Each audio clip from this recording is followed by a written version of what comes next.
So I lived in Anaheim all my life, 5 minutes from Disneyland. And one day my friend and I were driving down the road, we're trying to get to our house, and we get flagged down by this family of tourists. And we're like, okay, what can they want? What can they need? And so they ask us directions to Disneyland, and I'm sitting in the passenger seat, and I'm just looking at them in disbelief. About 2 blocks away, there's a huge sign that says, "Welcome to Disneyland." There's huge flags and balloons. And so as I'm sitting there, like this blank expression on my face, my friend looks at them and says, "Oh yeah, it's about 2 blocks that way." The other direction, where still Disneyland is, but it's just the backside of Disneyland where the employees get in. And so living in a high tourist area, this is one of our big pet peeves, is when tourists are standing there, they're just in their obvious huge straw hat, big glasses, always like 1 or 2 cameras hanging around their necks, the khaki shorts, the socks up to their knees, and sandals. It's like screaming, "I'm a tourist, I don't know what I'm doing." And so one thing that we all need to know is how to adapt to new environments, new situations that come across us every day. Giro is a professor at Penn State, and in March of 2004, he said that culture is something that determines who we are. It adapts us in new environments, and we learn, and we're constantly transforming by where we go and what we see and what we experience. And what we need to do as a society is learn how to tolerate new people and new environments and try to involve ourselves and engage each other in learning new things. Because what's happening in today's world is that it's a small world, and people's minds are becoming small because they're becoming limited to what's going on. And by doing this, we miss out on the diversity that we can experience because we limit ourselves to these small things. And a way to fix this is by educating ourselves with the unfamiliar and reaching out to people of different places.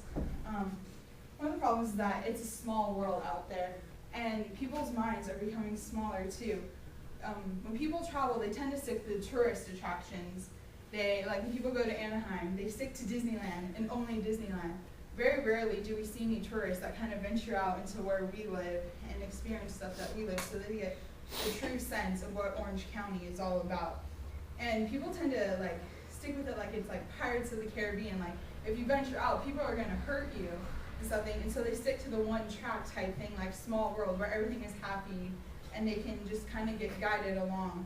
Everything can be perfect. And people need to embrace each other and immerse themselves. Like I said before, they travel in herds and packs, and you can't really do anything because you're just like a cow moving along with everyone else. You don't get to go and experience the thrill of what different cities have to offer. It's because people stick inside their box. They're kind of scared to step out because they don't know exactly what they're going to expect. I went on a recent trip over the summer, and in Florence, Italy, we took a group of high schoolers from my high school. And one day we kind of let them all go, and so the advisor and I and her mom, we went out. We took a bus to the outskirts of Florence, Italy, and we just got to walk around and actually meet the people, and we got to see a real Italian lifestyle. And it was amazing because it's so much different than what you see in the city center. You got to see real Italian people and how they talk and how they act, and they just want to show you what they really are. And it's kind of like schools in America and schools in Europe are very different. Schools in Europe want you to know different cultures. They want you to experience different languages. They take you and they take you everywhere they can.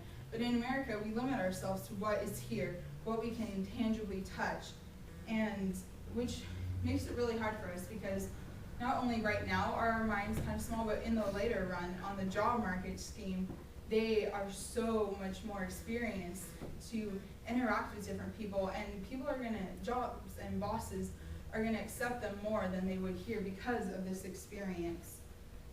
Because of this, we get to miss out on all the different diversity. We don't get to see this how drastically different people are and what we can learn from them and take that into ourselves. Because if we stick to what we know, everything is the same. And this can lead us to wrongly judge other cultures if we don't open our minds. We then start to condemn them because they're different or because they have different ideals than us. And this often leads to stereotypes. And then because we miss out on these differences, we miss out on the opportunities. In Europe, they get to travel to many different places quite often and quickly. And unlike the States where we have to take family trips in order to travel, we don't really get to travel on our own very much. And Euro says we're limited to what we can teach and what people teach us. And it's like a box because the teachers, they teach us and we keep that, but we don't go out and experience anything by ourselves. The last thing we need to do is to educate ourselves with the unfamiliar. We need to go out and reach the people that need to be reached. There are over 7,000 different languages in the world. Some of them are the more popular, like Spanish, French, Italian, German, Chinese. But we also need to learn other ones that are like in small tribal languages. We can do this by starting early, starting with maybe not us, but with our kids at younger ages, teaching them other languages so that they can broaden their minds. Because statistics show that when you start teaching kids at an early age languages, they're able to learn more. Like in Europe, I have a friend that knows 8 languages and is working on his 9th. And by knowing all of these languages and knowing all the different cultural diversities, we can meet ourselves with the unfamiliar.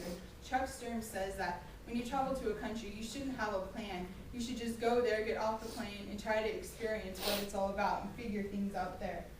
Matthew 28:19 tells us that we need to spread the word and we need to go make disciples of God's people. And if we can't connect with them and know what they're all about, how are we supposed to do this? And so my main points were, it's a small world and people have smaller minds, and by having this obstacle, we miss out on the different diversities and opportunities that are presented to us. And in order to overcome these, we need to educate ourselves with the unfamiliar and reach the people. Because tolerance and the ability to involve ourselves with other people is just a way to make ourselves stronger spiritually and physically and emotionally, and to make other people love God too. And so if you're ever around Disneyland, make sure you look a couple blocks down, see if Disneyland's there, because you might end up in back with It's a Small World.